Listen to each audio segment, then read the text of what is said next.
And we are live, and the doors of the sanctum have been unlocked and open for this week. Welcome, everyone, back to the Sanctum Sanctorum. I am your illustrious host, Widow's Son, and as you can see, none of my awesome co-hosts are with me this week. Doc is taking his rank test for his black belt in martial arts today. You'll have to forgive me. I can't remember right off the top of my head what style it was. And Wanderer is traveling with his family, so they will not be with us today. Hoping to hear back from Q soon. And Q, if you listen to this later on, hope everything is going great. And reach out to us. Just let us know how you are. Much love to you. And Sir Stew Dog, as always, brother, we miss you around here, and just want you to know that we love you. And if you don't already, go and subscribe to Stu Dog's channel. He is a great guy. He is our resident YouTube advisor, as I like to call him sometimes. So he's a great dude, and we love having him around. But today I am joined by a good friend who he and I have crossed paths several months back on TGR, and he and I have started just conversing here and there through Discord and text message and whatnot, and he and I have become very good friends over the last several months. And I have the distinct pleasure to introduce Jake Jonas. He's been on with us before, if you don't remember, but he is a good friend of the show, and he is a dear friend to me, and it's an honor to have him here. Jake, welcome, man. It's glad to have you back. Hey, thanks, man. Appreciate that. we kept missing each other for the longest time, so Yeah, I'm terrible about getting up early. Like, I'm definitely a night person, so a lot of times I'm sleeping when you're streaming. Oh, hey, that's fine. I work at night, so Yeah. I mean, I'm starting to suffer time deprivation, here and there, because most of the time I'm not even sure what day it is until I look at my phone to remind myself. It's like I always say about working night shift, where yesterday is today, today is tomorrow, and tomorrow is whenever. So yeah, I feel you. Especially we're getting in closer to these fall months now. So I just noticed the other day I was driving and I'm like, God damn, wearing my sunglasses. I'm like, why is it so dark? I keep forgetting that summer's almost over. We're losing all that time. Yeah, the equinox is upon us, rapidly approaching us, and the solstice will be here before we know it. But before we continue, real quick, I want to also give a big shout out over to Frank at Crude AF. He is currently doing a charity stream for Fuck Cancer. The link to his stream is there in the side chat. He's basically raising money for. He posted something about it on his stream yesterday, if I'm not mistaken. A little video about what it's all about, and great cause. And he's got the links and everything down in his description to where you can send money.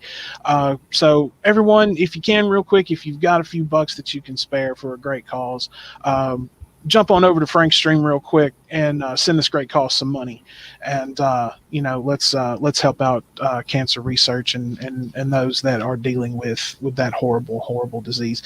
And so yeah, big shout out to Frank for that. Much love to him. And so yeah, go and also go show him some love. Go show the boys over at the Geek Room some love. Much love to all of them. Bran, and yes, I will go ahead and say Billy. Sure, why not? I mean, if I'm going to mention everyone, I feel obligated to mention Billy. So yeah, he likes to bust my balls, but oh well, it is what it is. But yes, much love to those guys over there. Go and check them out and hit that subscribe button for them and show them some love. And also Brand Riffs. Brand's channel has taken off. He's actually got one coming up tonight, as a matter of fact, I think. So yeah, I'm definitely gonna try to catch that. And my mentor is here. Yeah, man. Oh, I love Billy. He's hard on me too. You just you learn to love him. Yeah, with a grain of salt. Just with a small grain of salt. I'm gonna also go ahead. I'm going to send my. Oh, well, there's the stream for him, or the charity stream for him. But I'm going to also send my mentor the link. He may pop in here and join us in just the next little bit.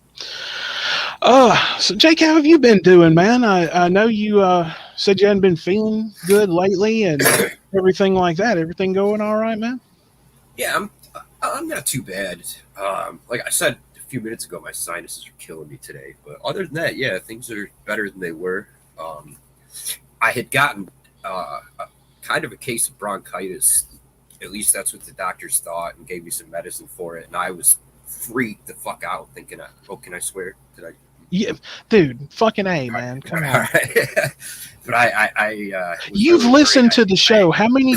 You've listened to the show. How many times do you hear me just throw "God damn it" out there just for no fucking reason? Yeah, so my bad.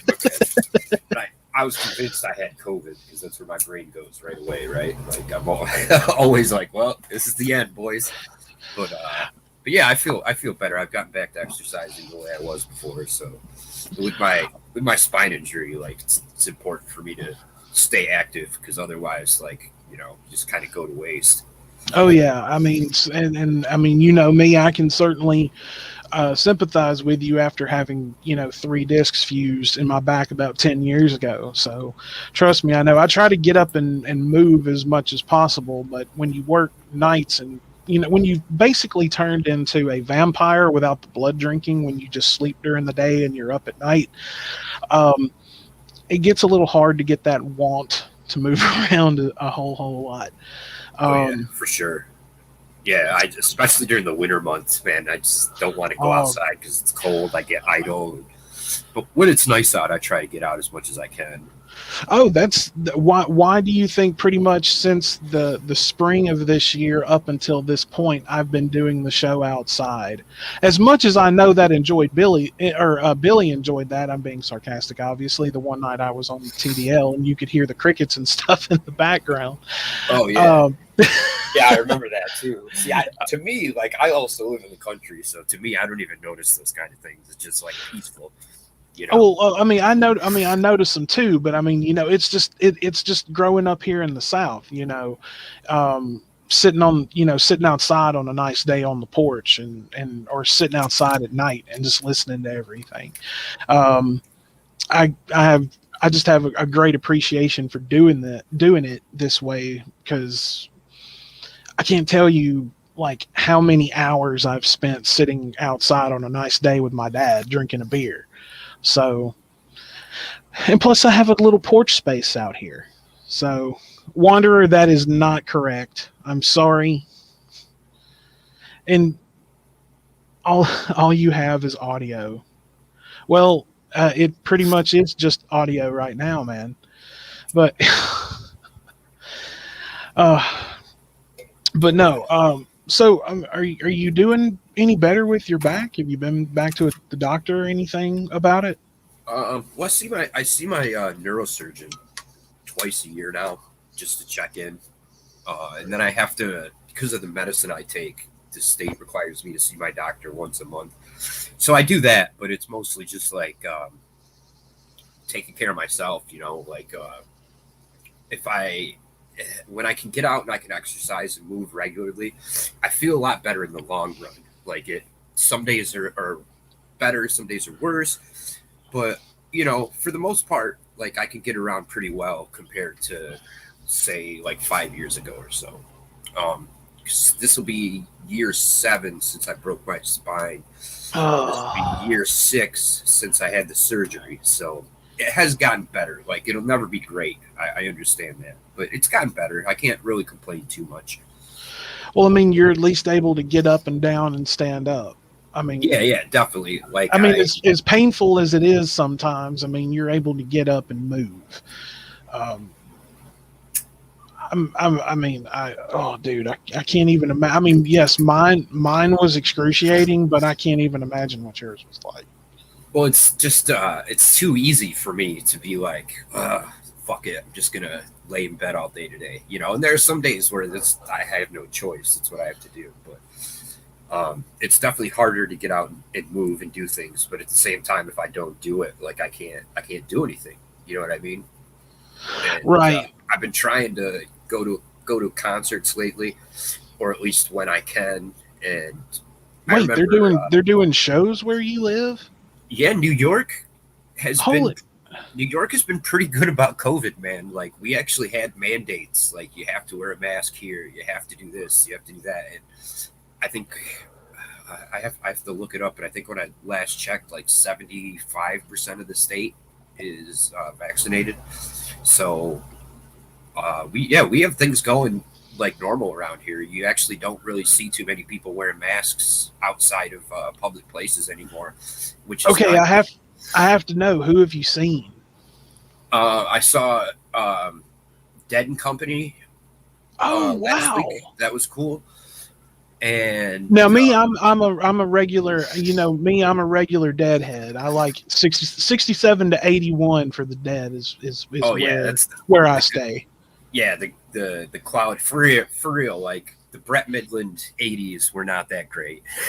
Like Yeah, the sound changed. 81 after 81 it got really bad. Like even my brother, that my brother Danny, I've told you about, he's Yeah. the one that encouraged me to actually go and listen to them, and I'm like, fine. And I caved. And like, now if you had told me back in if you had told me back in high school that being almost 40 years old and I'd be a Deadhead by now, I would have laughed at you. Because I was just, metal punk rock, all of that shit 24/7. But Yeah, he I told like that stuff too. right, right. But now here I am 40 years old, or almost 40 years old. I'll be 40 next month. A Deadhead, and I have favorite songs and records by this band. Yeah, it's hard to believe. But yeah, you're right. After 81, it got really bad. He even told me, he was just like, if you want to try to venture into that, feel free, but it's going to be really bad. I got into one 80s album, and I'm like, no, I can't listen to this. So Yeah, um, I'm a fan of the 70s because it's, I mean, even though I hate to admit that was the time they were doing a ton of cocaine, but you can hear it in the music because a lot it of was mostly LSD too. it's up tempo. Yeah, that happened for 40 years with that band. I actually just read a pretty interesting article about the DEA wrote a long paper about how when the Grateful Dead ended in 1995 or 94, whichever it was, they found that LSD use and whatever went down by a ton because people lost their connections. They lost, when the Grateful Dead was in town, it was easy to find LSD, and that would, all you'd have to do is go to the parking lot. Right. And they found that when Grateful Dead stopped playing and stopped touring, that a lot of these places didn't have access to LSD anymore, which was it's kind of funny. The Rolling Stone magazine did an article about that paper the DEA wrote. Did you ever read A Long Strange Trip? No, but I've seen the documentary on it. I've never read the book, but the book. I'm halfway through that. I mean, it's massive. Like it's a massive read, and I'm halfway through it, and I've actually really enjoyed it. One of the and there's your standard chapters, but then there's like sub chapters here and there, and one of them was all about one subchapter was all about their sound system, because they had this legendary sound system that they worked on for the Wall of Sound. The decades, and one was all about the actual system and like the crew that worked on it. So do you know who invented the Wall of Sound? It was I was about to say, I'm sitting outside and my books are inside. It was made by a guy named I can't remember his first name, but his last name was Owlsley, and he was famous for, he was the chemist for the Grateful Dead. He was the guy that made all that what is it? Yeah, Orange Sunshine or whatever all that LSD was. He actually got indicted for that, and skipped the country on bail and went to Australia, and he stayed in Australia till the day he died. Yeah, that's where we get the Bears from. Is from him, because I think that was actually his nickname that they gave him. Yep, that's him. See, I have been reading the book. Yeah, but it's a great fucking read. It really, really is. I mean, they're an interesting band, even for people who really aren't into the music, just to understand how much they changed the concert venue scene. I mean, there really wasn't too many bands playing stadiums before the Grateful Dead, you know? Right. And the fact that they would allow people to record their concerts. And yeah, that's something that still the big jam bands don't do. Like, I'm a huge Fish fan, but they don't let you record their shows for free, or at least they didn't anymore. They may now, but the last time I saw them, they weren't letting tapers come. That's a band that I could never get into. Yeah, they're hit and miss. There's a lot of Grateful Dead fans that don't like them either, so I get it. I get it. I grew up with a ton of punk friends. You know, we were all into punk rock, and none of them understood like my hippie side. So I get it. Well, it's like being into punk rock, and then you're also like the only metal band you listen to is Motorhead. Right. You know.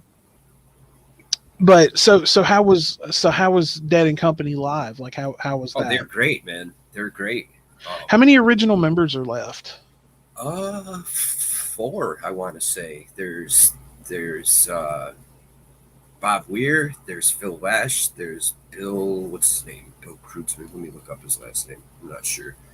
But I believe there's 4 remaining members still alive, because Pigpen died early, Jerry died. Yeah.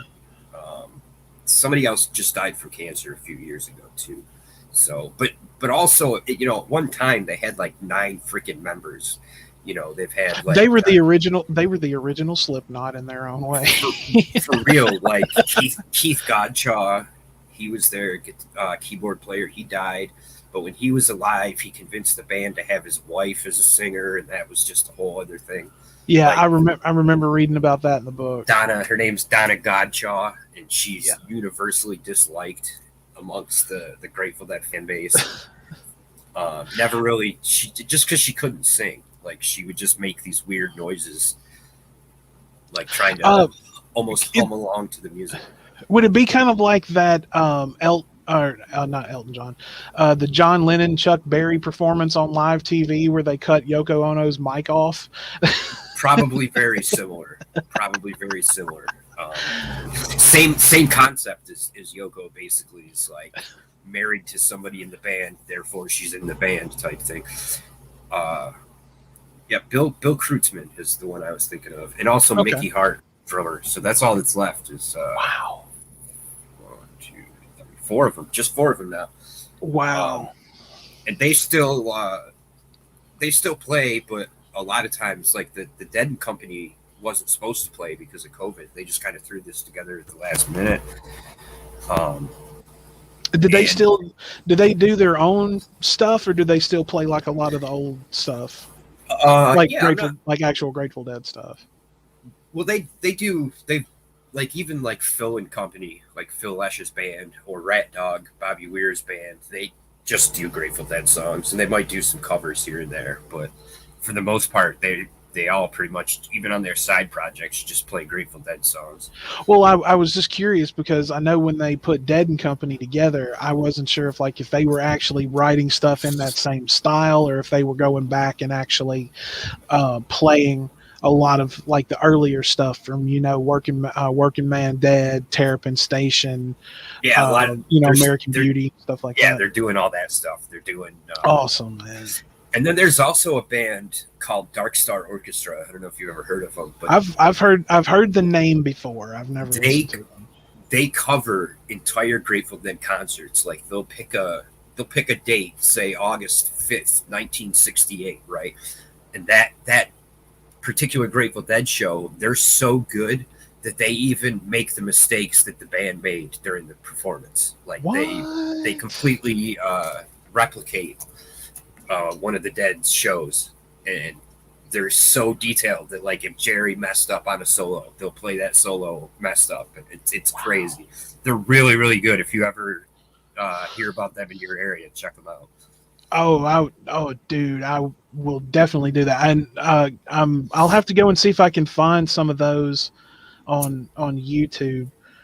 Would you trade in your shirt for grilled cheese at a Grateful Dead show? I did hear about things like that. Yeah. Grilled cheese for $1, you know. Right. I mean, what would it be like? Like joints were like a couple of bucks. A hit of acid was like maybe $2, and like there was food for like, you know, really, really cheap. I mean, I could be wrong on the prices, of course. Yeah, well, you could still go to a show and there's people vending food, and you know, I mean, it's a lot easier to vend things that are legal than it is to be selling the illegals. You know? Well, obviously, yes, but I mean, back in the 70s, you know, it was a little more out in the open. But I mean, you go there now, and of course, I mean, they're going to be, you know, there's going to be security out the ass, basically. Yeah, especially the bigger concerts, like they. Oh yeah.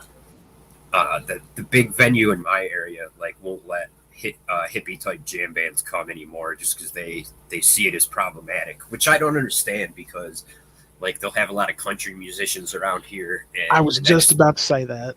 The next day in the paper, you can always read about all the fights and arrests, and like the one thing I'll give Deadheads and jam band fans is they clean up after themselves after concerts. They generally, not everybody, but for the most part, people clean up their own garbage. And there was a article in the paper locally when this dude named Kenny Chesney played, and it looked like some of the footage from the original Woodstock, the way it was just trashed.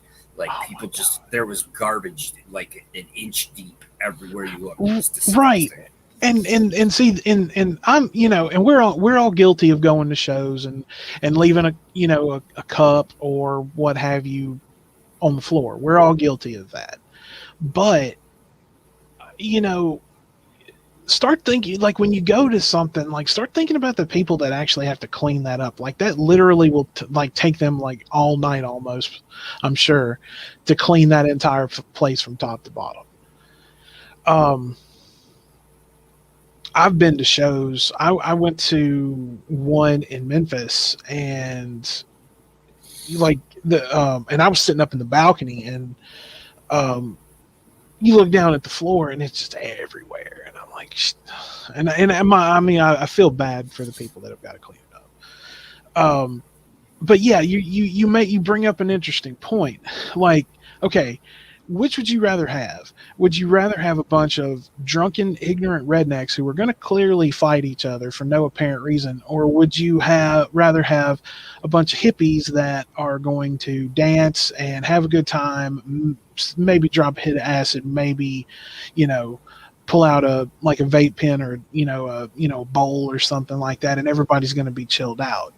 Like, why do you choose the violence over the peace is basically what I get the stigma, right, that jam bands have, that it's drugs, it's all, and to be honest, like the Dead and Company show, there wasn't really much going on. Like I mean, obviously there was, you know, some weed here and there, but you really had to look for your psychedelics or the harder type stuff. It's not really out in the open.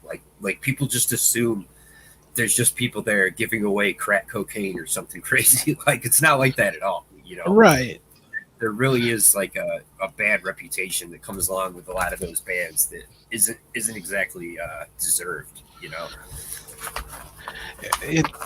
It's the propaganda that's put out. Basically, you know, it's just like, you should fear this because we say so. Go fuck yourself, man. Definitely. You know, like one of my favorite periods in musical history that I really enjoy reading about, and then, of course, and then it sprouts off in multiple other directions, is the Satanic Panic from the late 80s and the 90s.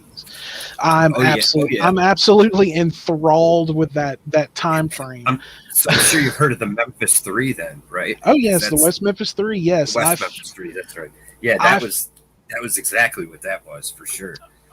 My cut that I wear, my vest, that I'm turning into my battle jacket.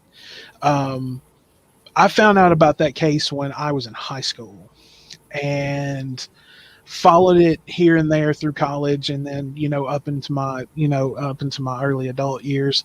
I was actually at work watching TV when they released them, when they were finally released. Okay. I still actually have a Free the West Memphis 3 button on my vest, and I wear it proudly and I'm so glad that they're out and they're getting to live their lives now. They have a lot of time to make up for, obviously. They can never get back. The way the prosecutors did the agreement to get them out of prison is crazy, though. Like, they still had to. They still had to plead guilty. And, admit you did it, or admit you're pleading guilty, but still say you didn't do it. But also, the important part is that they're not allowed to sue. And you absolutely should be able to sue the county and the state that put you in prison for 20 years falsely over lies, basically. And I have my doubts whether they'll ever figure out who did it. And it kind of makes me think like they knew who did it all along. They just honestly, the way a lot of the evidence pointed, especially a lot of the later evidence that came out, I really think that maybe one of the dads had been involved. Yeah, that's what I was just going to say. And for the longest time, I thought John Mark Byers had done it. I can't remember the name of the guy, but he was the really tall one, really like uber. Did you ever see the documentaries Paradise Lost? I saw the first one. I've never seen the second or the third, which is like the conclusion, but I have seen the first. Okay. John Mark Byers was, like I said, he was the really religious guy. He was the one who went out in the woods and like put leaves together to look like graves and burned it and all of that stuff. I thought for the longest time that he did it. I really, really did, because a lot of things didn't add up. And then come to find out, like, they actually, I think, cleared him officially. He's publicly pointed the finger at another one of the stepdads, and it was the guy that they found, like his hair. In the shoestrings, in the shoelaces. Yeah, and then they found his buddy's hair, like close by. They found his close friend's hair next to a tree stump or something. The crime scene, and it makes me think like whoever that guy, I can't remember that guy's name, but that guy had friends within the prosecution or something, or within the police, and that's why they didn't go after him. Right. But no, I kept up with that for years. But yeah, like that time period, the whole Satanic Panic thing is really it's fun for me, because I realize how stupid that is. Number one, and number two, the fact that all of the satanic cult child abuse scandals and everything that were just being thrown up on TV like pretty much every day were all debunked. I'm just like, I mean, yeah, and there were people like who's that lady? Jesse Jones or whatever. She used to have a TV show. Jenny Jones. There you go. Like those kind of shows added to that whole panic thing. Like that gave it legitimacy, basically, when there was really nothing there. But it's like when Donahue had Marilyn Manson come on. Yeah, I think I've seen that actually, and Manson ended up like outsmarting all the people trying to put him down. Pretty sure I've seen that interview. Oh yeah. Oh, and the one where he just basically made Bill O'Reilly look like a complete jackass on national television was great. When they interviewed him on Fox News. I've seen that interview on YouTube. Yeah, it's I've seen. He was interviewed by Bill O'Reilly too, and made Bill O'Reilly look like an asshole. Yeah, that's what I was just talking about. Oh, okay, yeah, that's a great interview because Bill O'Reilly's one of those, know-it-all type, stuck up, Honestly, I would love to stand see. that guy. I would have loved to have seen Sean Hannity interview him just so he could make Sean Hannity look like an even bigger jackass on national television. If that's another one of those. If that's entirely possible, because Hannity does a very, very good job of it himself. Tucker Carlson, he's another one of those guys I just can't stand. But okay, so who else has come around where you are? Well, I just that's the only other show I saw was I went to a friend's party and they had a band called John Brown's Body play there. They're a local band close to me, but they're really good. They're a reggae band. They've been around for probably 25 years now.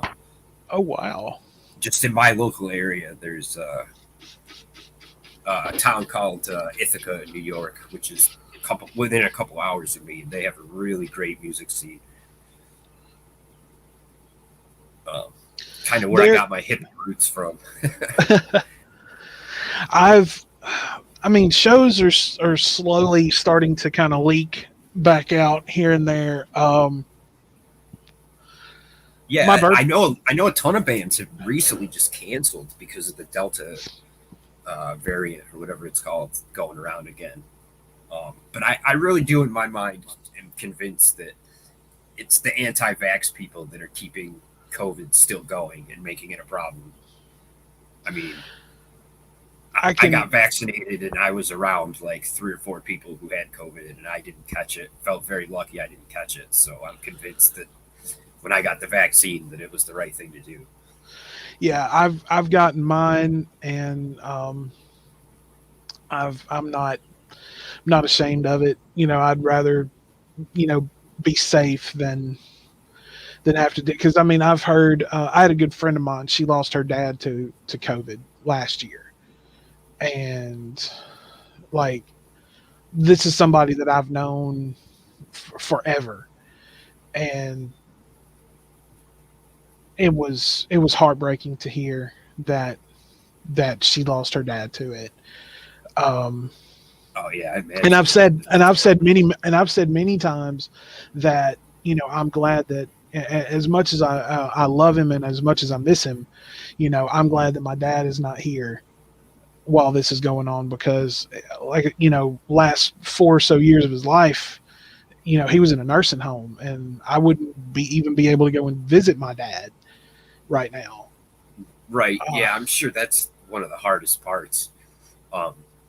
Yeah, my sister caught it. She got better, thankfully, but she caught it from working in a old folks home, and that was like right at the beginning of it. Would have been, let's see, like maybe April of 2019 or 2020. I can't remember if it was last year or the year before, but it was no joke. Like, she was really, really sick. Oh, Danny caught it. He had it, and he has asthma real bad. So, and his morphed into pneumonia. He got over it, thank God. But that's why I'm afraid of it, because I have asthma as well. So I'm always worried that, It's another reason why I need to quit smoking cigarettes. I don't have asthma. I just need to quit. Yeah. I'm in the same boat. I've cut down a ton though. I've been eating sucking on blow pops, using candy instead. And it does help. So well, now be careful. You're going to switch from lung cancer to diabetes. Yeah. Hi, I'm Wilford Brimley, and I have diabetes. It hurts me to pee, and it causes me to be short with my family. Hell yeah.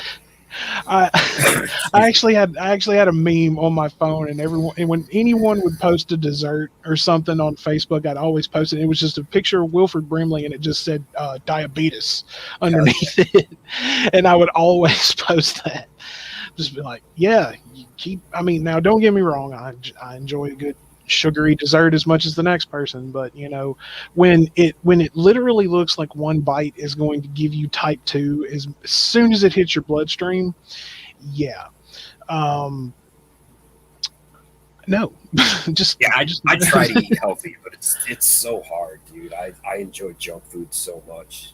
It's you know, right. I mean, it's almost embedded into our DNA now, like that. Driving anywhere and you see like a McDonald's or something like cheeseburger or you know whatever, and it's it's a hard habit to break, just like you know smoking cigarettes and shit. Oh yeah. But no, we going back talking about shows and everything. Now my birthday is next month, and the week of my birthday, and and Wander and the rest of them, and I'm sure I've told you, but you know, I'm a huge I Hate God fan, and they're fucking playing in Memphis the week of my birthday, and I have to work, so this sucks. Yeah, I like. Danny was telling me when I saw him last week, and incidentally, I'm going to get to that in just a second because I've got he gifted me something that I need to mention, but he's going because when I saw him last week, we were talking about it, and he was just like, "Well, I'm going." I'm like, well, "Fuck," you know, which is fine. I mean, you know, we both seen shows that the other one wasn't around for. I saw Down without him, and to this day, that kind of still bothers me. I'm just like, there's just one person missing. He should be standing right here next to me. Yeah. What was Down? Phil Anselmo's band? Yeah. Okay, yeah, I do. I recognize that name. Yeah, what's weird about that band is that one of my good friends saw them play at the same club where Dimebag was killed, like a month or 6 weeks before Dimebag was killed. That same little club in Ohio. I can't remember what the name of the place is. It's the Vista del Roca or something like that. Yeah, something. But just like right when they split up, you know, and Phil Anselmo went and did his own side stuff. And well, he had done Down. He did the first Down record when he was still in Pantera. Because NOLA came out in like 94, 95, and they did the first NOLA record, and then it was like 13 it was like 10, 12, 13 years later they reformed and put out the second record, and hell yeah. Then they did one called Over the Under, which incidentally, when Over the Under came out on my birthday that year, so that was a stellar birthday present, to be sure. But yeah, I went to see them in Memphis. I got wind that they were coming through town, and I'm like, okay, I've got to see this. And I thought where they were playing was the New Daisy Theater over on Beale Street, and I thought like you had to buy your tickets online, and I had mentioned it, you know, to everybody, and I didn't know that you could pay at the door. Like I thought they didn't do that, and so I got there and people were paying to get in, and I'm like, motherfucker, if I had known this, then I would have told everybody. But anyway, I was there at the show. It was absolutely amazing, but the only person that I needed there with me was my brother, because I mean, we've been standing up there, you know, having a good time, and you know, probably, you know, passing a J between the two of us. But it was a great show. But yeah, I want to go to this EHG concert so bad. Because I haven't been to. The last show I went to was to see Mayhem, and that was like 4 or 5, I think maybe 3-4 years ago. So that's the last show that I got to go to. And so when I found out about the EHG show, I looked to see what day it was on of the week is on. It's on a Tuesday, and I'm like, oh, that no, sucks, man. No.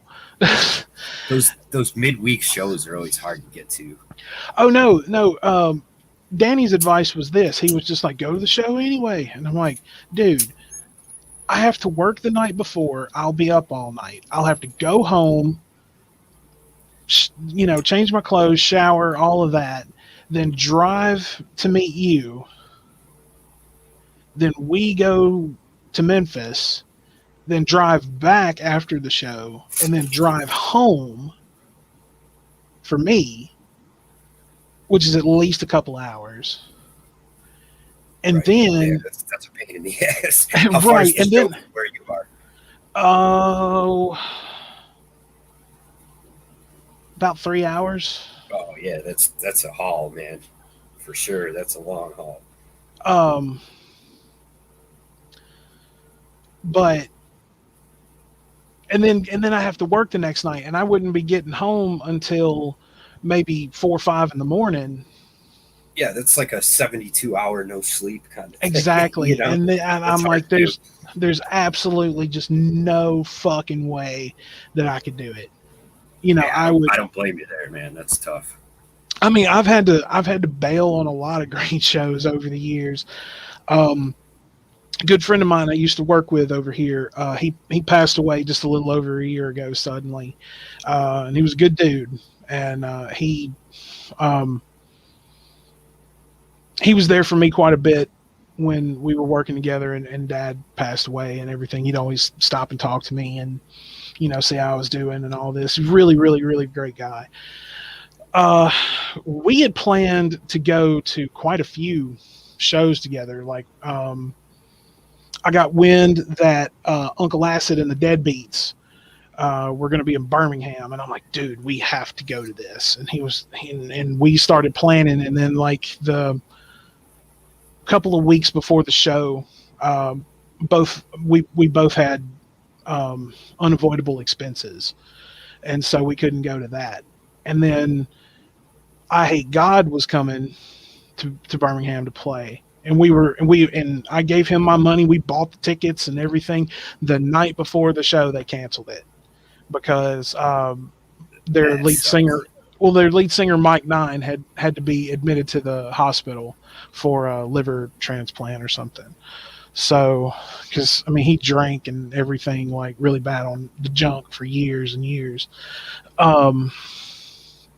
So we missed out on that one. And the last one I got, I found out about that we didn't get to go to was King Diamond. King Diamond was going to be playing in Atlanta, and Uncle Acid was going to be opening for him. And then he and I stopped working together, and we didn't get to go to that. And then, like I said, just over a year ago, he passed away. So, yeah, I've had to bow out on a lot of, like, I've had to miss Melvin's concerts, and I've been dying to see the Melvins live for years. Oh yeah, that would be a good show.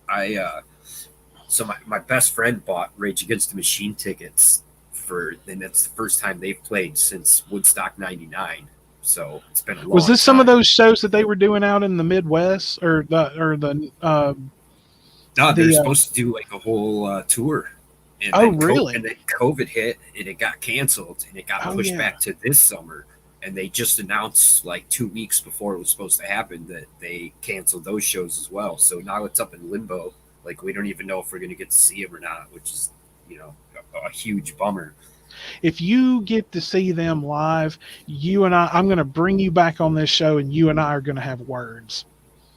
Oh man, I just like, so because so like the when Woodstock '99 happened, my cousin went to Woodstock, and then my best friend at the time was going to Warped Tour, and I had to decide like which show I would rather go to, and I happened to pick Warped Tour, not realizing like I would miss out on everything that happened at Woodstock '99, right?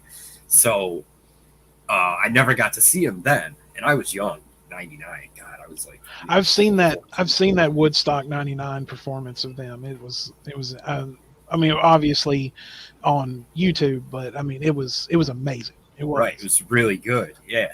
And so I've waited since 1999 to see him, just for over 20 years now. So for them to cancel it was pretty disappointing. But it's like, what are you supposed to do? You can't get mad at the band. Honestly, I really, really thought that we would see them reappear after so long when Trump was in office. I really honestly did. I'm just like, it would make so much sense because they would be one of the loudest. Yeah, I feel like a lot of punk bands who were really, really vocal about Bush kind of just disappeared during the Trump era. Like, I'm into this band called NoFX. Fat Mike. Yeah. They put out a whole album about George Bush and how awful he was. And then they were, they mentioned Trump a couple times, but not like they did Bush, So Fat Mike also plays in Me First and the Gimme Gimmes. Yeah, I've seen them before. They're really good. Now Jello Biafra was really vocal. I say that because I do keep up with him, and plus I'm still a huge Dead Kennedys fan. I can't remember. They had him come. Some band had him come out and do Nazi Punks Fuck Off with him. Hell yeah. Which is definitely one of my all-time favorite Dead Kennedy songs. Next to California Uber Alles, which I know a lot of people will be like, yeah, that's mine too. But I'm like, well, I also thoroughly enjoy the entire Fresh Fruit for Rotting Vegetables album in its entirety. I sent that to Wanderer a while back. He didn't like it. I'm pretty much a fan of everything that Dead Kennedys did. I'm a fan of Jello. I still watch his. He has a YouTube podcast or a YouTube show. I still watch videos all the time. What would Jello do? Yeah, it's something tentacles. I'll have to look alternative tentacles. There you go. Yeah. He's a crazy dude, but he's very intelligent. Like he breaks things down to where I think it makes a lot of sense about especially local government and how it operates. I got to see him speak once. Oh yeah? Yeah. Like a spoken word type thing? Yeah, like it was he was on this thing called the Spitfire Tour, and he was going to be speaking at the University of Mississippi. And I'd gotten a buddy of mine in college into him also, and I'm like, dude, he's going to be speaking over here. Do you want to go? It's like $20 to get in. And he's like, yeah, let's go. And so we drove up for it. And I got to meet him afterwards. It was a super, super nice guy. And I actually had a friend of mine several years back for my birthday. He found a Plastic Surgery Incidents and In God We Trust Incorporated split on one CD. Nice. And he bought it for me. He found it in a pawn shop for like $5, and he bought it for me for my birthday.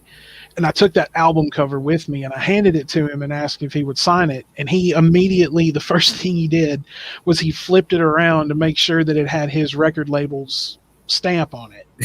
I see. It makes sure it wasn't bootleg. Yeah. Or no, to make sure, like, because, the rest of the band sued him and all that shit. And I guess, like, they are the ones who are responsible for, like, reprinting and re-releasing, like, all the old stuff. Yeah.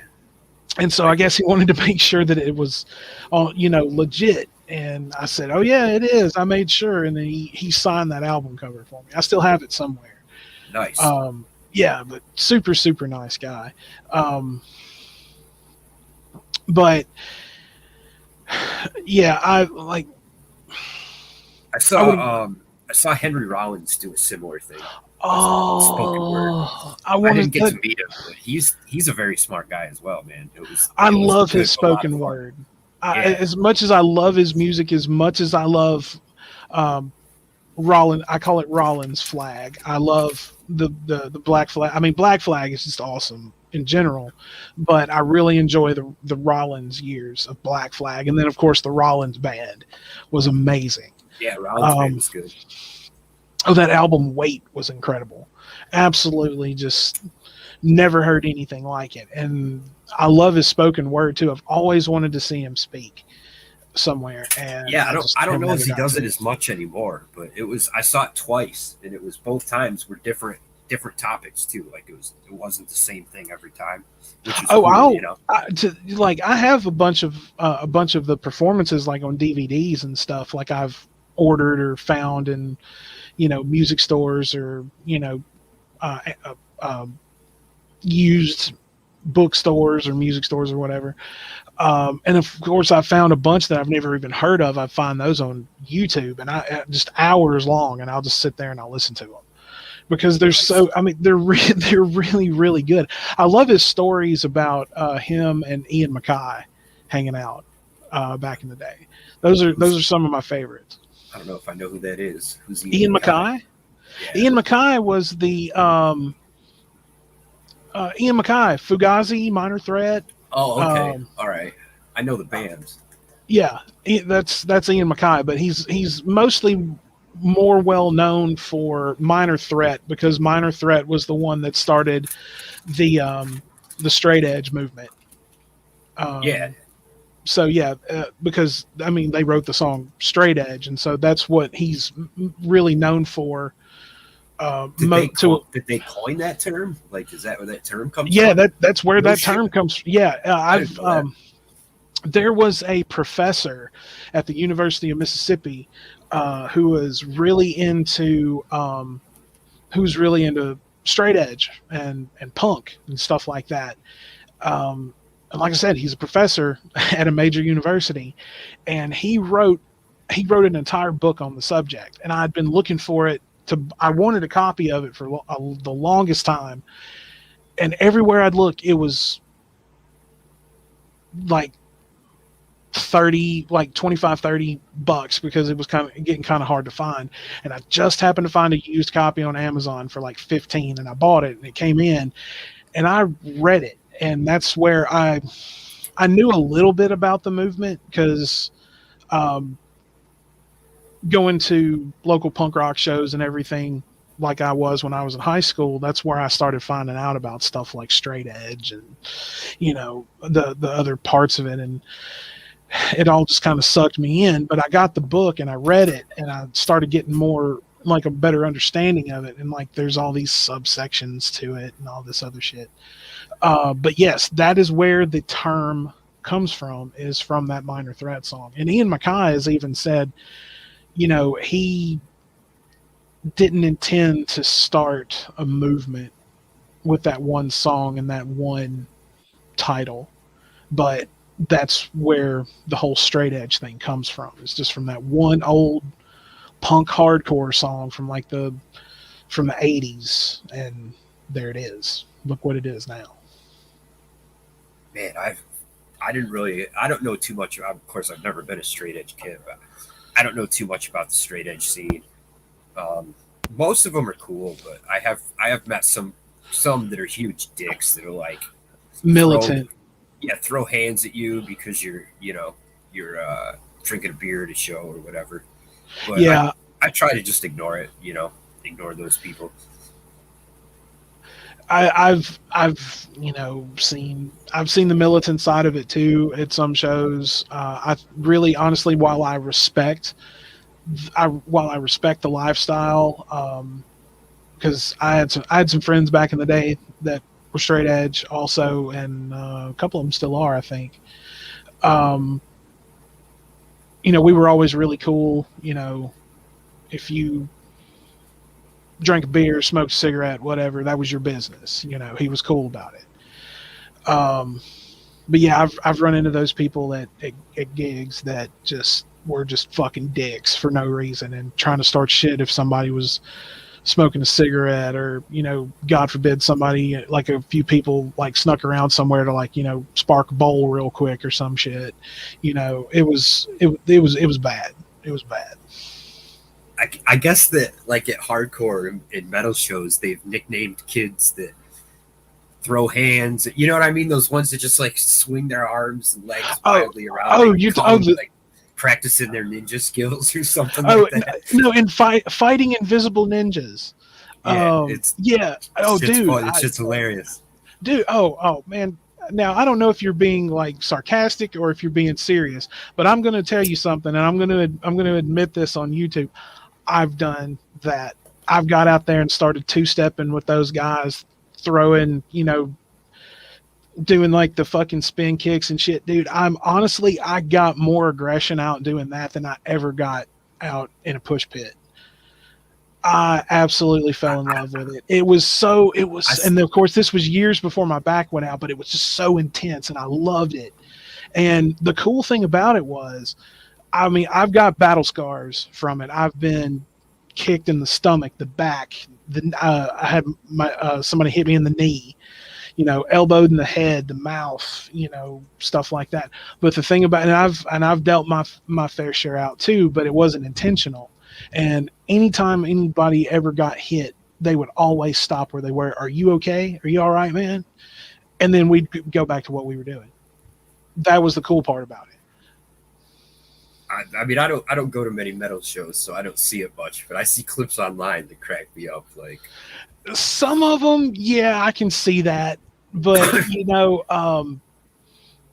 to get out there and just, do it yourself, and it's just like your own little area where you may run into somebody, but you just kind of zone in when you start doing it.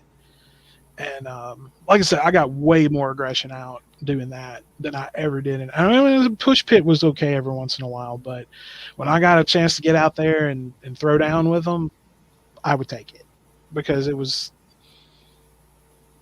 therapeutic. Would give those people like a ton of room. We'll see. Go ahead.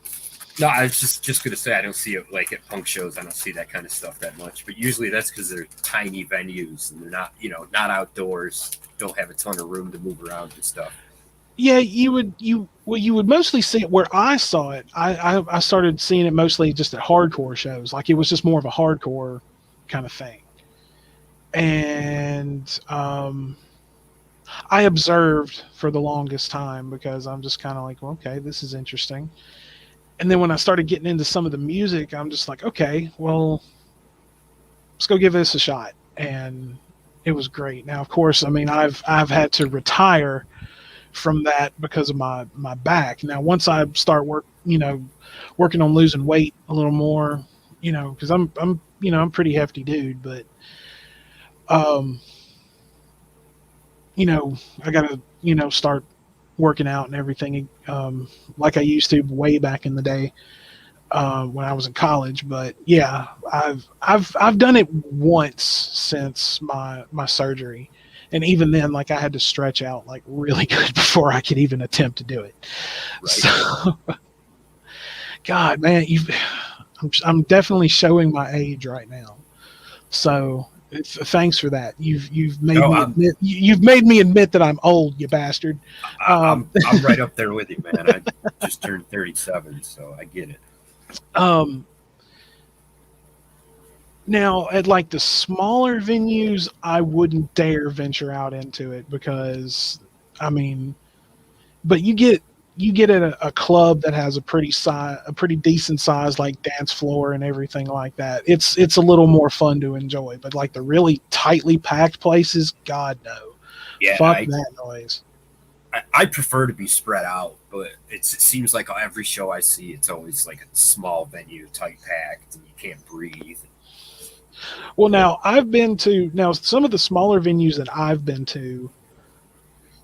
There's a couple in Memphis that are they're really intimate. Like you can like the stage, like you can literally put your foot up on the stage and like lean on like your knee and stuff while you're watching the band.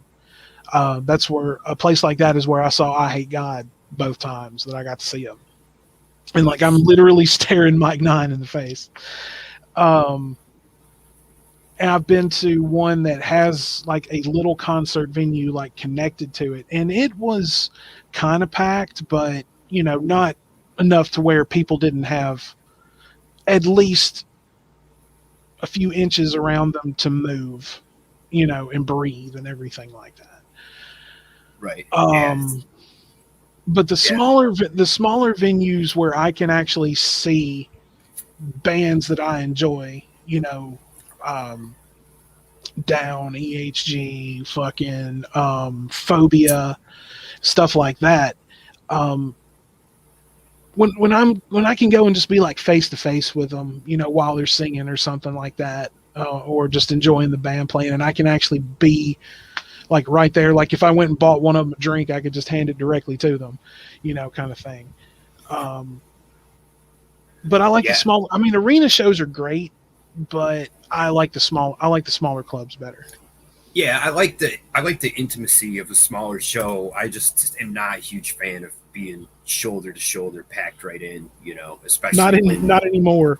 Yeah, that's I've been to plenty of shows where like the crowd starts rushing to the front and people just get crushed. It's, you know, like I saw Deftones one time at this tiny little club in Buffalo that was just there's probably 300 or 400 people more than there should have been there. Yeah. You know, like if there was 1,000 people limit, they probably had 1,500 people there, and it was just like, you know, being up towards the front was the worst. People were just ramming into you. I mean, that was years ago where I could still do that kind of shit. But oh yeah, I went to the arena back where I'm from in Mississippi. Disturbed came to town one year, and it was not long after 10,000 Fists came out, and I'm like, this is a metal show coming to where I live. Of course I'm going to go. And $40 general admission ticket, and I stood in line for like 6 hours and was right at the door. And as soon as I got there, like I was front row center at the guardrail, standing up watching the show all night. It was great. Nice. Seven Dust opened for them, and they put on an amazing show. Yeah, dude, I saw them in like 1999 or 2000 at Warped Tour, like right when they first started. They just come out with their second album. They're some of the jumpingest motherfuckers I've ever seen on a stage. Other than punk rock bands, those are some jumping motherfuckers, dude. Yeah, I like that shit though. It gets the crowd into it, you know. Oh yeah. Like, I heard a DJ once say something along the lines of, you know, if you're not into your music, how is anybody else going to be into your music? So I get that shit. Like I appreciate the bands that get hyped up. Oh yeah, definitely. Like that, you saying that from that DJ just made me think of that old Bill Hicks quote where he's just like, I think drugs have done some good things for us. I really do. And if you don't think that drugs have done some good things for us, do me a favor. Go home tonight, take all your records, all your tapes, and all your CDs and burn them. Yeah. Because all those musicians that have made all that great music that's enhanced your lives throughout the years, really fucking high on drugs. So, but yeah, I mean, they put on a great show. Disturbed was incredible. Like, I was really surprised. I got to meet David Draymond at the show. Is that the lead singer? Yeah. I think I know who you're talking about. I don't really listen to them that much, but I know who you're talking about. Like, I'm familiar with them. I really liked the first one. Their first album, Down with the Sickness, was actually really good. I enjoyed it. There have been songs here and there. 10,000 Fists was really good. I enjoyed it. But I mean, it was a good show. I mean, it was worth the $40 I paid to see it. So I got my money's worth. And Seven Dust was amazing. That's not too bad either. That's pretty affordable compared to some of the amounts I've paid or I've seen. Dude, concerts. You know how much I paid to see Pantera in 2000? A lot. No, I'm assuming. I paid $40 general admission ticket. Nice. And I was right at the guardrail, standing in front of Rex all night long. Nice, dude. Yeah, I've gotten into some cheaper shows, but I mean, like $50 is cheap for me nowadays compared to what it used to be. Oh yeah, I paid when me and my last girlfriend were together for our 1-year anniversary. We went to see Slayer. Oh damn! Yeah, that's a shame to see. Yeah, and Like I was telling all my, they'd be like, what are you and her going to do for your 1 year? And be like, we're going to see Slayer. And as soon as I said that, one of them come up to me and he was like, that has got to be the coolest fucking anniversary I've ever heard Hell of. yeah. That's a show to see. Those guys are wild. I've heard about those concerts too. Like they're apparently some of the wildest. Oh, dude. $50 a ticket.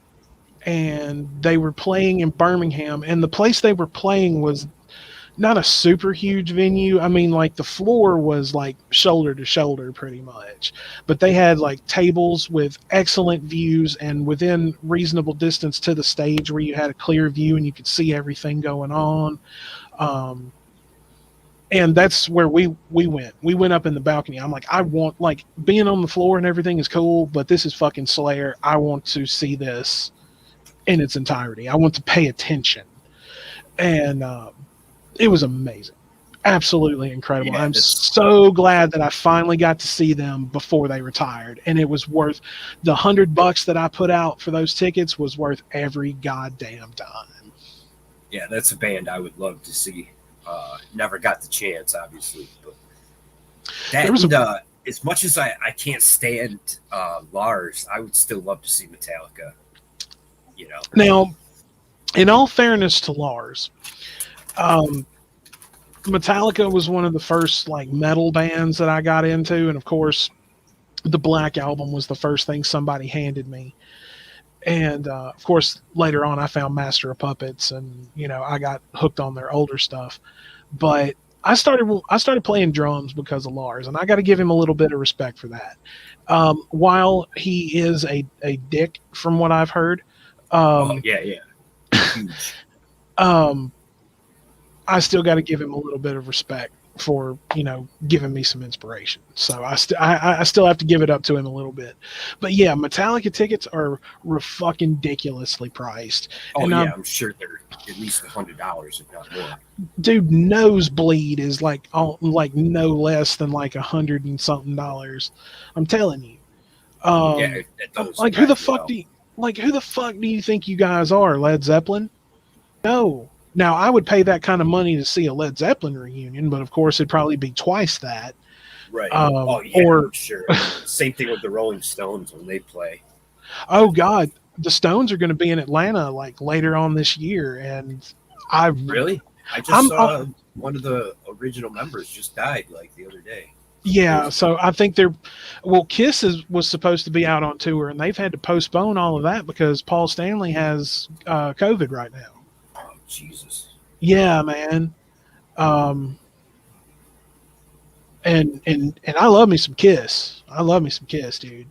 That's one band I would absolutely enjoy seeing live.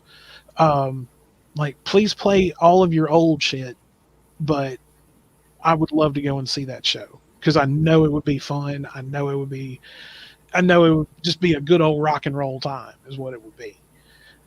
Have you ever heard of Guar before? Of course. Of course. I saw them once, and I just went because I was with my friends who were really into them. I don't really listen to them very much, but Jesus Christ, is that a spectacle, man? and you walked out a Guar fan, didn't you? Oh yeah, like I would definitely go back again if that's what you're asking. I would definitely go see them again. It was wild. I wouldn't go see them now because Odorous is no longer with us. Oh yeah, he's been gone a few years now. Now, before he died, they do that big festival, that Guarbecue or whatever they call it. Down played that 1 year, and I'm like, holy fuck, that would be worth the drive. That would be worth like the 5 or 6 hour drive or longer to go and see Guar and Down on the same goddamn stage. I'm into Guar, like. I don't regularly listen to them, but as far as their live performance, there's nothing like it. I've never seen anything like it. Well, hello, Miss Teddy Bear. Good to see you. Does anybody know if the new singer for Stone Temple Pilots is good? Honestly, I wouldn't know because I'm a Scott Weiland fan, and honestly, I didn't listen to anything that they did with Chester Bennington. From Linkin Park, and I don't know about their new guy. but you I didn't even can't. know they were still a thing, to be honest. Well, you can't. You to me, that is one band that you have that one member that if they're not there, it really doesn't work anymore. Like it's Like, kind of like Soundgarden and Chris Cornell. You know, like who are you gonna right, have if replace that guy? exactly, you cannot replace that voice in Soundgarden. It's just like the guy that they got to replace Lane Staley in Alice in Chains. I'm like, you can't do that. That man's soul was made for this band, and that voice is out now, except on the fucking records. I did So I did see that dude that replaced Bradley from Sublime, and they call it Sublime with Rome. And yeah, that was actually a pretty good show. Like obviously it's not the same exact thing, but you know. right. Well, I But mean, I always feel the way you do. I think like if you're gonna do that, you should change the name and come up with a new name, right? Because it's not the same thing. exactly. Like if you're still going to play those tunes, then play those tunes. That's fine. But change your name, like change it to a song title that you put out or something like that. You know, you can't you can't replace somebody like Scott Weiland because that voice is so distinct on those records, and that voice made those records. Lane Staley is another example. Um, that's one of the reasons why I'm glad that Nirvana never carried on after Right. Kurt Cobain died, because you wouldn't have been able to replace that. You Right. know, like I've been reading stories that uh, that Phil Anselmo and Rex Brown have both said that if they could put like a tribute band together, basically for Pantera, I guess go out under the name, but it's more of a tribute thing for Vinnie Paul and Dimebag, that I could get behind. Because you still got two of the original members. They would be going under the name, but they're clearly doing this because they love that music. They're doing it as a tribute to the two that are not with them anymore. So I could get behind that, definitely. But of course, the only person on this planet that could ever do an amazing tribute for Dimebag would be none other than Mr. Zach Wilde from I Black was Label just gonna Society. say that the Zach Wild dude, yeah, he's rad. He's a sick guitar player. He's I the mean, only one that could ever do that. I I'm mean, sorry. he's one of those guys that like even though I don't listen to his music regularly, I still have a ton of respect for him. You know, Oh, I love Black Label Society. Their Book of Shadows album is really, really good. I think he played with Ozzy for a while too. Oh yeah, he was the one that took Randy Rhoads' place when Randy That's what Rhoads I thought. passed away. So he's been playing for Ozzy for decades. Which you could, I mean, honestly, if you want somebody that's gonna give you Randy Rhoads when Randy Rhoads isn't there, it's gonna be Zach Wilde. It's just like if you want somebody to give you Dimebag, and since Dimebag isn't here, then Zach Wilde's the only one that could do it. Yeah, he can shred for sure. You know, honestly, that's one thing I always wanted to hear was a Dimebag and Zach Wilde collaboration. No vocals, just a drummer, a bass player, and those two on guitar, and just like turn the recorder on and let them go. I would have loved to have heard that. No doubt in my mind, it would have been probably one of the most masterful pieces of music ever made. Yeah, I still remember when Dimebag died. I had a friend of mine who was like a diehard Pantera fan. Who was just so upset by it. It was crazy. That was the same one I was telling you about. I had saw Phil Anselmo's band like a month before at the same club. Just crazy shit. Was he at the Damage Plan show when it happened? No, he wasn't at the show that night. But so who's Superjoint then? Whose band was that? I thought that Superjoint Ritual was Phil Anselmo's band. Like okay. The reason that I know so much about his music is I read this massive article that they did with him way back, like back in like the Pantera was done, and it was just like he was only just doing Down, and it had a list of like all these other projects he had put out, and one of them was Superjoint Ritual. Well, then suddenly a Superjoint record came out, and I'm like, okay, so I bought it, and it's very much in the style of that old like punk rock hardcore that you would hear, like more aggressive, like think Agnostic Front. I'm not super familiar with it, with their music, but see, Agnostic. I thought that was Dimebag's band with Superjoint. I didn't realize that was Phil's stuff. No, Vinnie Paul and Rex. I don't know if you've ever heard of this, and this was seriously one of the most interesting records that I ever listened to. Was a project called Rebel Meets Rebel, and it was Dimebag, Vinnie Paul, and Rex. And before I tell you who the vocalist is, I'm going to tell you what style this was, and then see if you can guess. It was country meets metal, and it worked because of Dime's tone, guitar tone, and everything. It worked. Now, I want you to think back into decades past when it comes to country music, and tell me if you can guess who they got to front the band. They only did one record. Hank Williams III is my guess. David Allan Coe. Oh, okay. Jesus Christ. He's something, man. I know he's a really famous country star, but I can't get over all those racist songs he made. Like, Jesus Christ, dude. Yeah, I get that, but I mean, he is, he's one of the original outlaws of country, like Hank Sr. and, Waylon Jennings and all those guys. But yeah, they got fucking David Allan Coe to do the vocals on that record, and it's actually really fucking amazing. It is so good. Have you ever heard Hank Williams III? Heard his metal stuff? Oh, absolutely, dude. He was the band. He's really good. Yeah, Ass Jack is his metal band. Yep.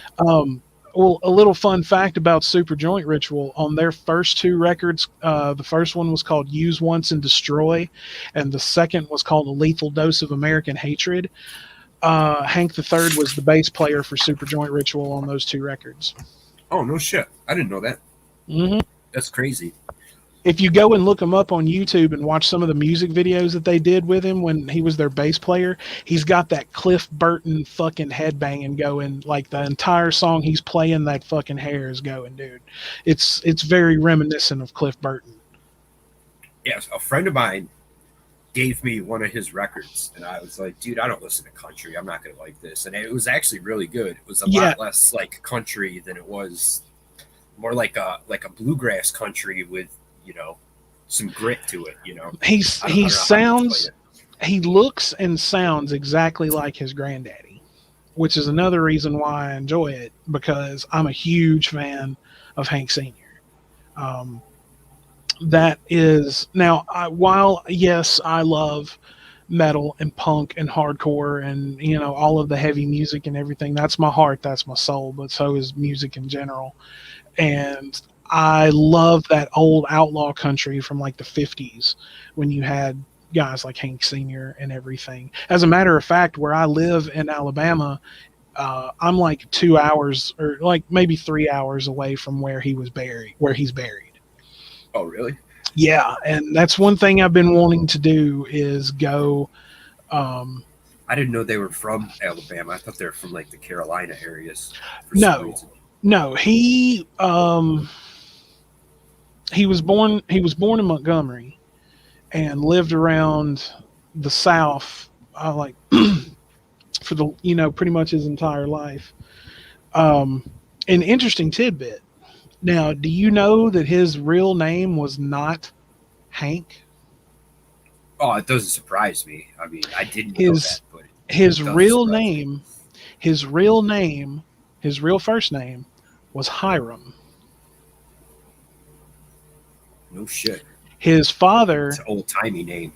Well, his father was a Freemason, and his mother was a member of the Eastern Star. And they named him after Hiram, King of Tyre, who was one of the founders of Freemasonry during the building of Solomon's Temple. So Hank Williams' actual first name, is Hiram. No shit. I didn't know that. Yes, I am indeed a music nerd. I get into Wikipedia reads, and I'll read about somebody and I'll see somebody else's name and I just go down the rabbit hole and I just start reading about musicians and music and bands and stuff like that. Dude, I've gotten that way about like I'm in this subreddit on Reddit about like true crime stuff and unsolved homicides and stuff. I'm that way with that kind of stuff. I watch tons of documentaries about. That's actually how I got into finding out about the West Memphis 3. It's going down one of those types of rabbit holes and just I do stuff with documentaries and stuff like that too. When in the earlier days of the YouTubes, before a lot of stuff has been taken down and basically gone into obscurity and is really hard to find. If you can find a re-upload on YouTube, you're lucky. But I used to find I'm really now. I'm gonna say this before I continue. Now, I am absolutely one of the biggest. I'm very, very anti-racist. I absolutely cannot stand racism in any form. Same way, man. Same way.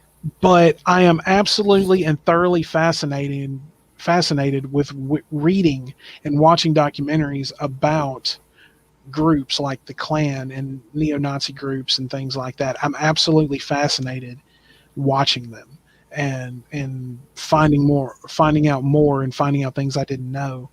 I have books on the subject of a friend of mine recommended a book to me. He's really into reading about it too.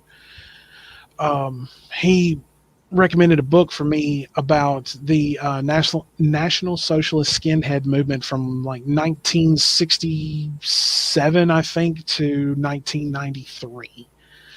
And it's a massive read. I wonder if that's the group that American History X, you know, the old guy in that. It's like the bad guy. That's based on a real person.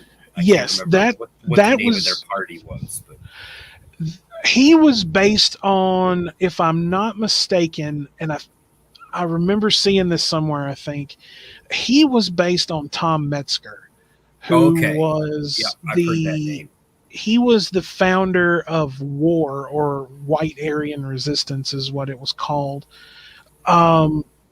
So they based that character kind of off of him, and like the group itself, I guess, was kind of like a spin-off of that in a way. But that's not the same group you're talking about. No, I'm just talking about the what I was talking about with the book is all about like the history, like the history of it, when it came to America, music, you know, all kinds of stuff. Just, you know, how it progressed over that time frame. But yeah, the Cameron was based on Tom Metzger. I think it was like a few of them, like maybe like a mixture of, say, George Lincoln Rockwell and Tom Metzger, in a way, I guess you could say.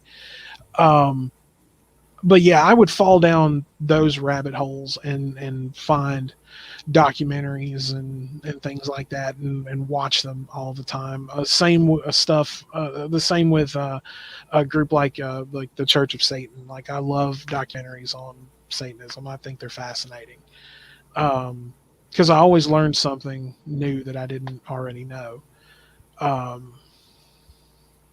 Yeah, I've seen a couple on some white supremacist gangs that always makes me wonder, like, you know, are they all young kids that they've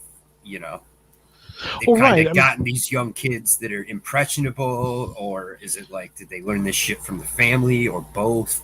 You know, like what makes somebody believe that kind of shit, I guess, is what I'm right. And no, you're not wrong. I mean, that was always, like, anything I ever watched on that or read on the subject, they would always go after impressionable youth. Right. It's kind of what I thought, you know. Right. That was like their main target. And that alone just makes just absolutely just turns my stomach. Now, a lot of like the gangs or other groups like that, like I've seen quite a few of them on that old History Channel series called Gangland. Um, Yeah, I remember that show. I used to like that show a lot.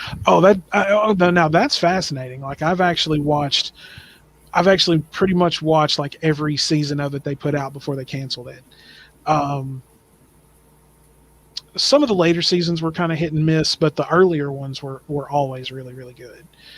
Um, definitely hold your attention if you're into watching stuff and reading about that particular I like the stuff they culture. did about the 1% bikers too. Those were always really Oh, those are some of my favorites. hell yeah. The It's ones good on the shit. Hell's Angels and the Yeah. Outlaws and all of that. My favorite Outlaw MC episode was the one about no, my two was the one about the Sons of Silence. That was an interesting one to watch, and the other was on the Pagans. Um, that one was interesting. Yeah. So Yeah, because I don't know, anything about those guys, so it's nice to learn a little bit about it. I mean, obviously, I used to date a girl whose dad was part of the Iron Horsemen, and he was mhm. a sketchy guy, to say the least. Like, he made me nervous from time to time. He was gonna beat me up for dating his daughter. um, if you want a little bit more of a look at it from a Hollywood standpoint, and this movie is totally worth watching. It's a movie called Above. I think it's, if I'm remembering it right, it's called Beyond the Law, or Above. It's Beyond the Law with Charlie Sheen, and it's from like the late '80s, maybe early close to mid '90s, and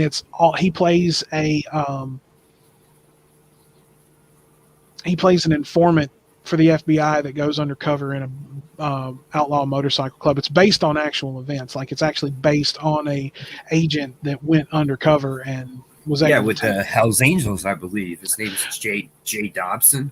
No, no, I no. think This was before that. This was before the J. Dobbins investigation, which I do know the one you're Dobbins. talking That's what about it is. because I've read his book. He put out a book several Okay. years back called No Angel, and it's a really really good read. So if you like to read and watch stuff about that, check out that book. It's called No Angel. Yeah. Give me just a second. I'll write that down. Now, if you're wanting, now there's another book out that I've read. It was about a informant for I want to say it was the FBI who went in and infiltrated the Aryan Nation, and Oh damn. it's called Into the Devil's Den. Check that one out. Those are both really really good reads. What is it? Into the Devil's Den. You said. Into the Devil's Den. Okay. Sorry, man. I tend to write shit down on my little notebook here so I don't Oh forget no, no, things. you're you're good, man. But no, both of those are really really excellent reads. They're page turners. They really really are. When I was reading No Angel, like, I knew I have to get up early and go to work the next day, but I didn't want to stop. I mean, honestly, it's really a page turner. Um, but you don't really see. Um, but yeah, the rabbit holes and everything. Trust me, I'm fully familiar with those. I mean, I'll go and watch like dark web documentaries and stuff like that, like, all the time.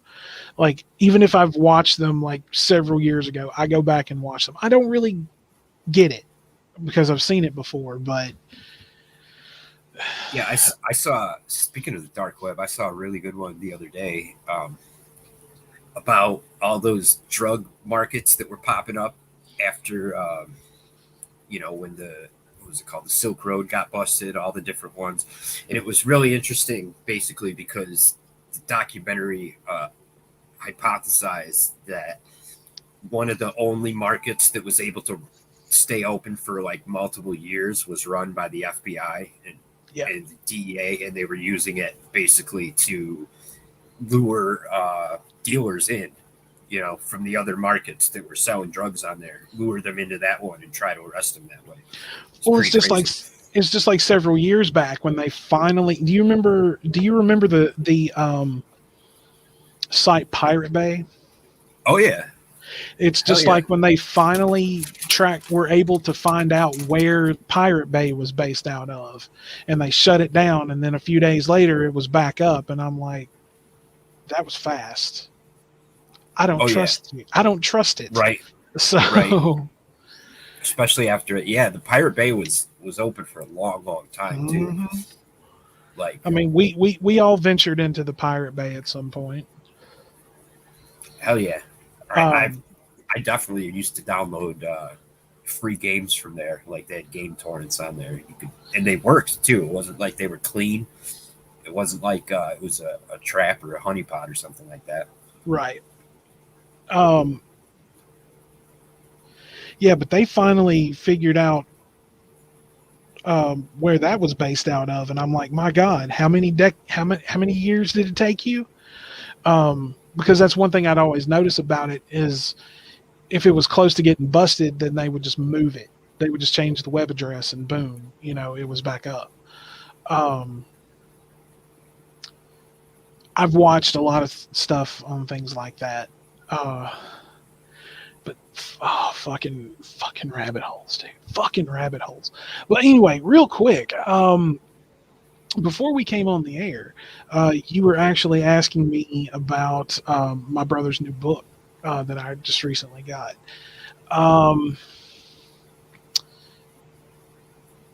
It's called Angels in Vermilion, and it has to do with the study of DMT. And even looking back into DMT history. But I'm gonna it's posted up in the Discord. If anybody wants to see what it looks like, get the name of it, go and check it out. I just wanted to give him just a little shout out for his book. Second one he's written. It's absolutely a great read. I'm just a little over halfway through it, and it's just it's amazing. But going back to what we were talking about, I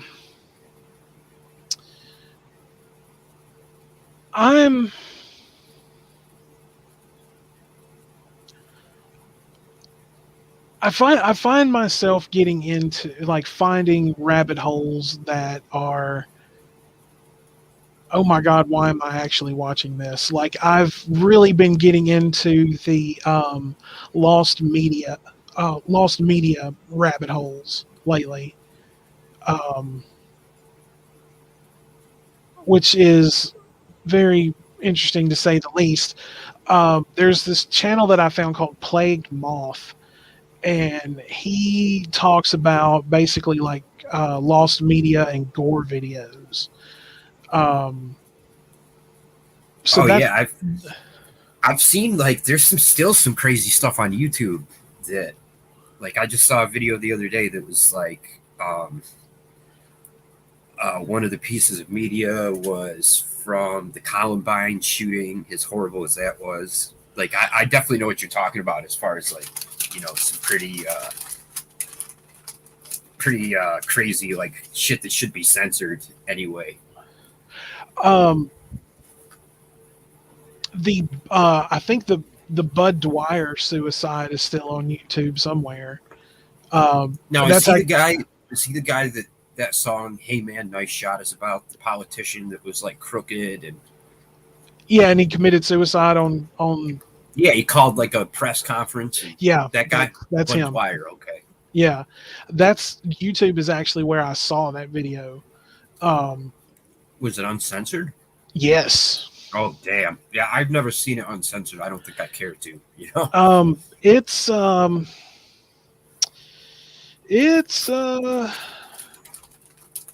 there. I'll say that.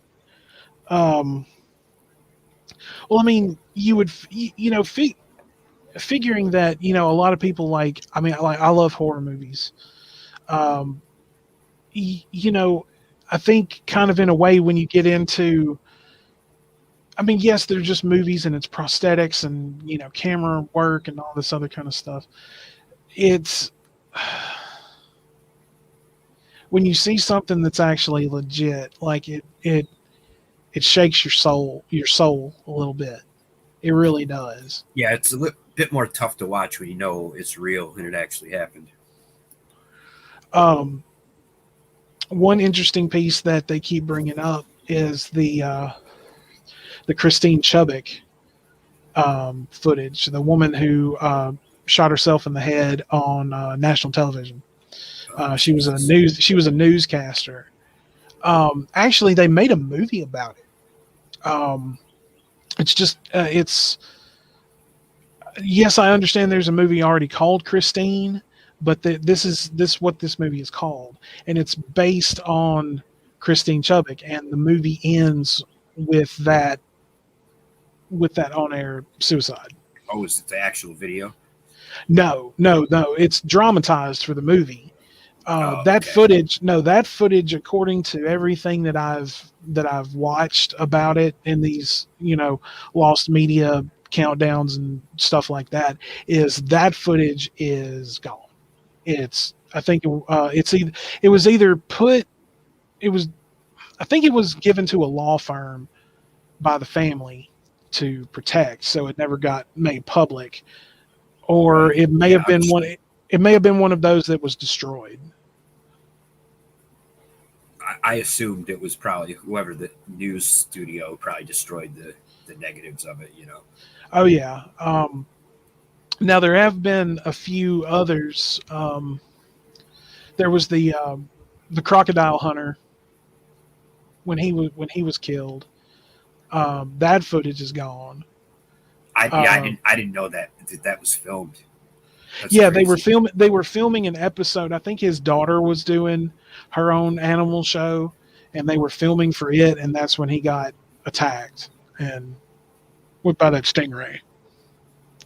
Yeah, what a way for that guy to die, you know?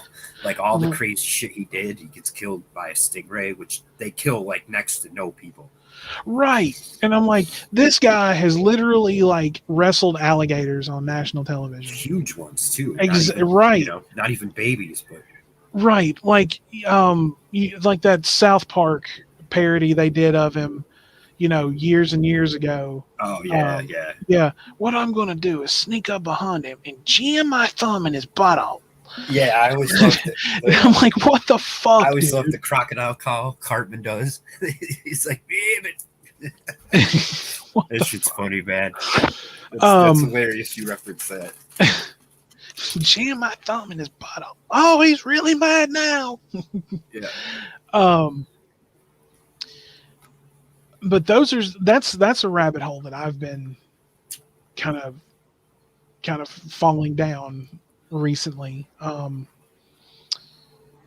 There's another channel that I just found by accident called Disturbed Reality, and that and this guy he talks about gore videos and stuff. A lot of what he's talked about are a lot of the cartels from Mexico, which that's kind of interesting too. But these channels like Disturbed Reality, and I know Plagued Moth does, they have Patreons where they censor the videos to put them on YouTube, but they on their Patreon they put up the uncensored videos, so people can watch them uncensored. Kind of glad, like some of that shit's tough for me to see. Yeah, I mean, and this is coming from somebody who's, you know, watched Dead Alive, and there was a band that Phil Anselmo played guitar in called Necrophagia, and they put out this underground video called Through the Eyes of Dead, and it's just gore, horror movie clips and music and all this, and it's pretty fucked up. So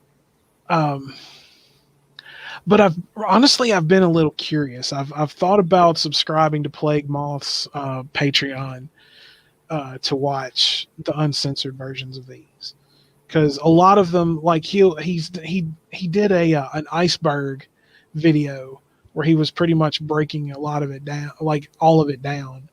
And there's an uncensored version of it, which I'm kind of interested to watch. Speaking of that, I've actually been thinking about trying to put together a Patreon. Don't know what I'm going to do yet, but it's a good idea, man. It's definitely, honestly, I wouldn't worry too much about like goals and stuff like that. I mean, well, no, I mean, honestly, if I did this, because I've was talking to Stu Dog at one point about setting up Cash App and everything like that, and like I'm certainly not e-begging or anything. I mean, if you enjoy what we do and you want to tip us and everything, that's great. You don't have to. It was basically kind of like to help me, raise a little bit of money to help me get a new computer, so I can do this, so I can do the show better. But I had an idea. I was sitting and watching. I was watching Speed last night. I haven't seen the movie in years, and with Keanu Reeves. Yeah, okay. Yeah, Keanu Reeves, Jeff Daniels, Sandra Bullock, and Dennis Hopper. But I was sitting there, I was just thinking, I'm like, I miss having people in the room to have a conversation with about certain things that are going on in the movie that you catch. Like, wait a minute, this doesn't make sense. Like, how is this possible? And honestly, I know that we can't do that on YouTube because of the copyright, but I thought about doing that, maybe like a Patreon thing with that, like maybe one a month or something.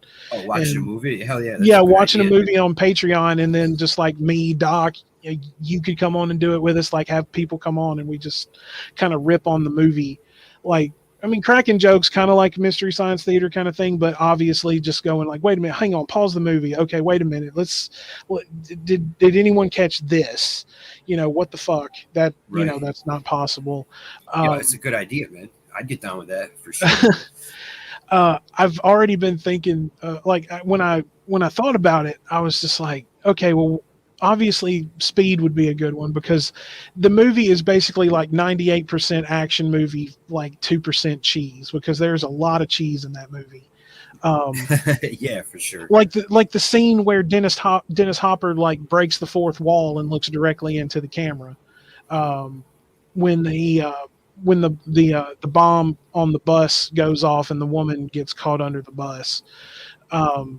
Interactive TV, Jack, wave of the future. And he looks like directly into the camera. I'm like, did we really need a fourth wall break? Did we really need that? And it just got me to thinking about doing movies like True Lies, which True Lies is just, I don't know if I've ever seen that, to be honest. You've never seen True Lies with Schwarzenegger movie? Yeah, it's Arnold Schwarzenegger and Jamie Lee Curtis. Yeah, I think I've at least seen clips of it. Like, I'm familiar with it. If you have that free streaming service Tubi that they have out, it's on Tubi right now. Go and watch it. It's actually it's a total Arnold action movie, but there's a lot of cheese in it too. It's probably maybe 95%. I would say maybe 97% action, 3% cheese. So, Tom Arnold's in it. He does a really good job. There's a cameo by Charlton Heston. Oh boy. Bill Paxton is in it. It's got a pretty star-studded cast with it, but it's a total cheese action movie, and it's great. It's really great for what it is. But yeah, movies like Speed and True Lies and The Rock's version of Walking Tall. I mean, it's a good movie, but there's a movie that's just dying to be made fun of. Yeah, it's crazy how many movies The Rock's in nowadays. Like, oh God, man! Started in very cheesy movies, and now they're somewhat legitimate. I can't take him seriously as an actor, though, to be honest. Well, I can't. Okay, the last movie that I remember actually taking him seriously in was his version of Walking Tall. with him and Johnny Knoxville in it. That was good. I don't know if I've seen that. I don't think I have. It's not bad. It's not bad. It's actually a really, really good movie. But like I said, it's dying to be made fun of.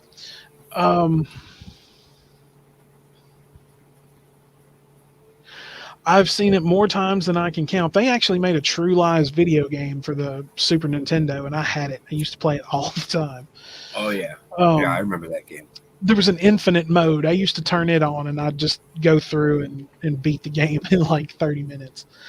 I just want a quick warm up before I play something else. But yeah,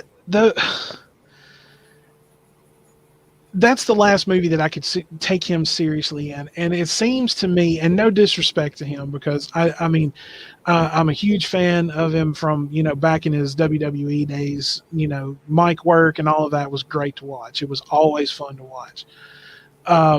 But it's kind of like Disney's got him by the balls, because everything that he's been in has been associated with Disney in some way.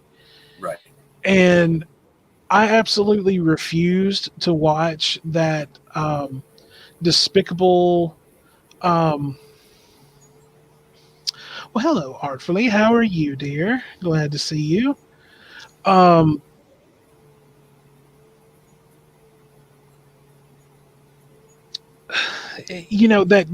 Jumanji blasphemy that they put out, I think, was a total spit in the face of Robin Williams. I really, really do.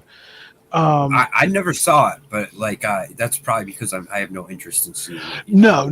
I have not seen the newer Jumanji movie that they did. I've seen the one with Robin Williams in it multiple times, and I love the movie because it's good, and it was perfect the way that it was.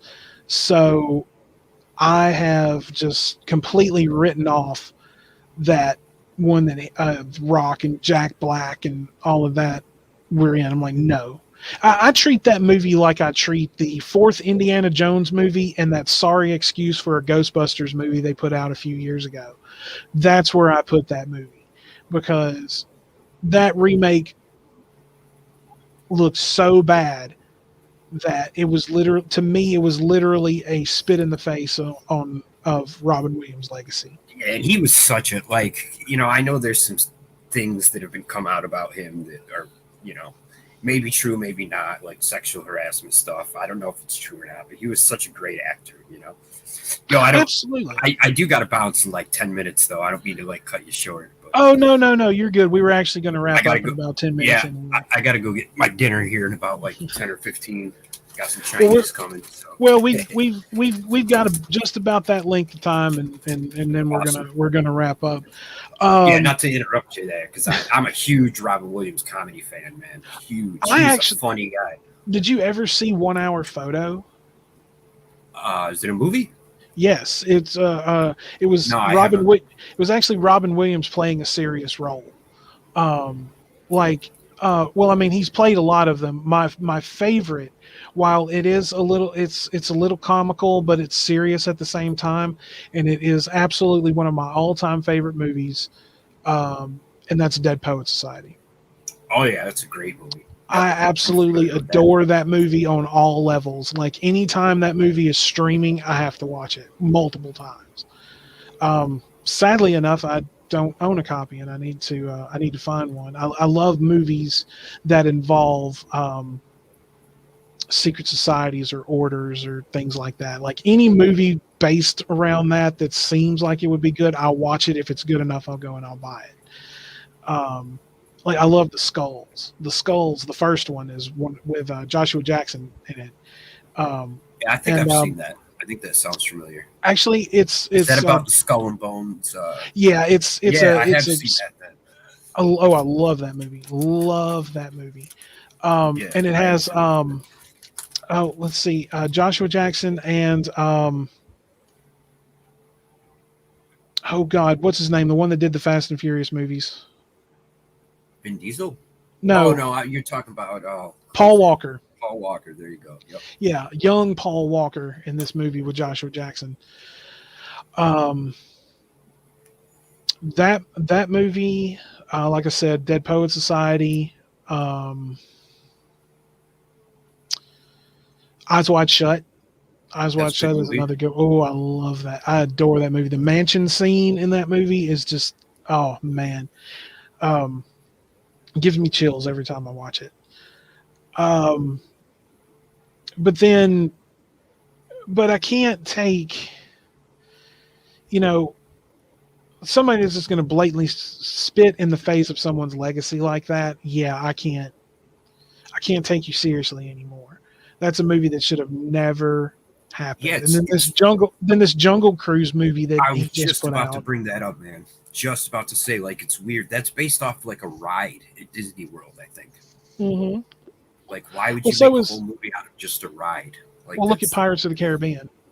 yeah, that's true. But But those Pirates of the movies were good, though. yeah, those movies were spectacular. Um, oh my god, I haven't watched those in I don't know how long. Like I still like the first one the best, but the first Oh yeah. three, I think, were really good. Then they started making them without Johnny Depp recently, I guess. Like, Oh the last no. one didn't have him in it. No. You can't have Yeah, you I just can't have no replace interest. you can't replace a character or have someone else play Jack Sparrow. It's just Right. not possible. Um, I've seen a lot of the videos of Johnny Depp. He'll go to children's hospitals dressed as Jack Sparrow and go walk around the floors of children's hospitals and Nice. stuff like That's that for awesome. kids. Yeah, dude. I'm like, I was watching this one, and he walks in, and he's decked out and everything. I mean, to the T, man. Everything except the coat, the real heavy coat. And he walks up to this one little girl, and he says, he says, he said, "Your name is Madison," and she says, "Yes." And he's like, "Can you prove it?" And I'm like, what the fuck? The look on that girl's face when he asked, like, "Can you prove it?" And she just like looked dumbfounded. Um, and There's a video on YouTube. Go if you ever want to check it out. It's like people riding the new Pirates of the Caribbean movie yeah, or ride at Disney, and they put Jack or Jesus Christ, they put Jack Sparrow in it, right? And so like he has like a animated whatever, like a robot, and they switched that out for actual Johnny Depp one time, and it was fucking hilarious watching people like couldn't tell if it's really him or if it's like this, really fancy robot. Like, it's pretty funny watching the people's reactions. well, here's well, I mean, talking about Johnny Depp. Now, Alice Cooper played the city where Doc and I are from back in Mississippi several years ago, and I couldn't go because I couldn't get off work, obviously. Um, but you know, um, Johnny Depp and Alice Cooper have a little project they do called Hollywood Vampires. And a friend of mine went to the show, and I was talking to him the next day, and he said Johnny Depp walked out on stage, and they That's did awesome. some Hollywood Vampire tunes, and I'm like, what the fuck? What the fuck? I couldn't go and see Alice Cooper last night, and you're gonna come in here and fucking tell me that Johnny Depp walked out on stage and fucking played guitar for like 15, 20 minutes? Yeah, that's awesome. I was pissed. Yeah, that'd be crazy to see. I didn't even know he was like musically inclined. I mean, it makes Oh sense. yeah, oh yeah. Um, but uh, I, I they need to.